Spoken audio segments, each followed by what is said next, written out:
আসসালামু আলাইকুম, সবাই কেমন আছেন? আশা করি অনেক ভালো আছেন। Welcome to Saad blog. তো আজকে আমরা সবাই মুড়ি খাওয়ার একটা আয়োজন করেছি। এখানে আমরা মুড়িগুলো ভাজি করে নিচ্ছি, আর মুড়িগুলো ছিল একেবারেই ড্যাম।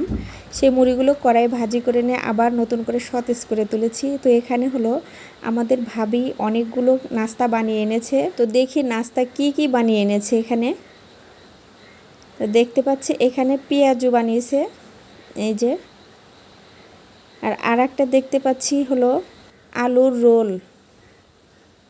ভাবির নাস্তাগুলো বানানো খুবই সুন্দর ছিল এবং খেতেও অনেক মজা ছিল। এখানে ভাবি নিজের হাতে মেয়োনিজ তৈরি করেছে, আর মেয়োনিজটা এত পরিমাণে মজা ছিল, সবাই তো অনেক প্রশংসা করেছে ভাবিকে।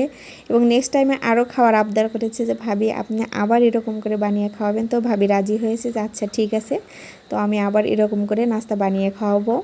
বিশেষ করে মেয়োনিজটা অনেক ভালো ছিল। তো এখানে আমার আরেক ভাবি এখানে হলো মুড়ি মাখানোর জন্য সব রেডি করতেছে। পেঁয়াজ, ধনিয়া পাতা, আদা কুচি রয়েছে, কাঁচামরিচ, আর হলো খাঁটি সরিষার তেল দিয়ে সব কিছু মাখানো হচ্ছে মুড়ি মাখানোর জন্য। আর সরিষার তেলটা আমাদের নিজের ক্ষেতেরই ছিল, সেখান থেকে ভাঙিয়ে এনে তেল বের করা হয়েছে। আর এদিকে সেই ড্যাম মুড়িগুলো ভাজি করে একদম সতেজ করে সেটা আবার মাখিয়ে খাওয়া হতো। তো আমরা ভাবিরা মিলে এরকম সবাই একসাথে হয়ে কোনো না কিছু আমরা খাই, আর এরকম করে সবাই একসাথে হইলে খেতেও অনেক মজা লাগে। তো ভাবির মুড়ি মাখানো অনেক মজা হয়, তো আমরা সবাই রিকোয়েস্ট করেছি ভাবিকেই মুড়ি মাখানোর জন্য। তো ভাবি আমাদের রিকোয়েস্টটা রেখেছে, বলে আচ্ছা ঠিক আছে আমি মাখিয়ে দিচ্ছি। তো ভাবি এখানে মুড়ি মাখাচ্ছে। মুড়ি মাখানো শেষের দিকে এখন আমরা সবাই খাবো। আর বাহিরে প্রচুর পরিমাণে বৃষ্টি হচ্ছে, এত বৃষ্টি সকাল থেকে শুরু হয়েছে, রাত হয়ে গেছে, তারপরে বৃষ্টি থামে না। তো শুনেছি নাকি সমুদ্রের উপরে ঘূর্ণিঝড় হচ্ছে, সেই আভাসটা সারা বাংলাতেই বয়ে যাচ্ছে। তো যাই হোক, বৃষ্টির দিনে আসলেই অনেক অনেক কষ্ট চলাফেরাতে।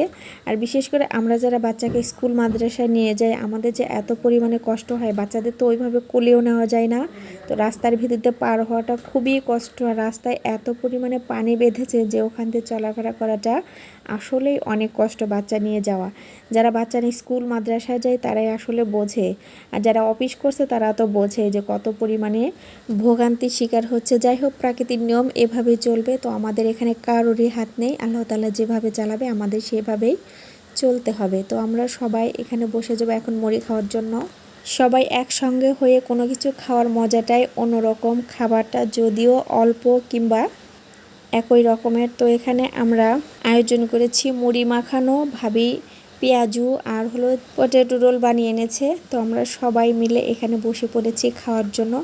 এখানে আয়াত বুড়ির কাণ্ডটা দেখেন, সে তো খাবেই না, বরং ওর মাকে এত পরিমাণ ডিস্টার্ব করছে তার বলার মতো না। সে বলনি, শুধু মাকে বলছে যে বাসায় যাওয়ার জন্য। এখানে রয়েছে আনিকা আর এটা রয়েছে ইকফাত।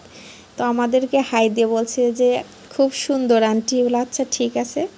তো এখানে আয়াত বুড়ি শুধু বলই খেলছে, আবার ওর আন্টির সাথে মজা করতেছে, ও আন্টির সঙ্গে বল খেলবে।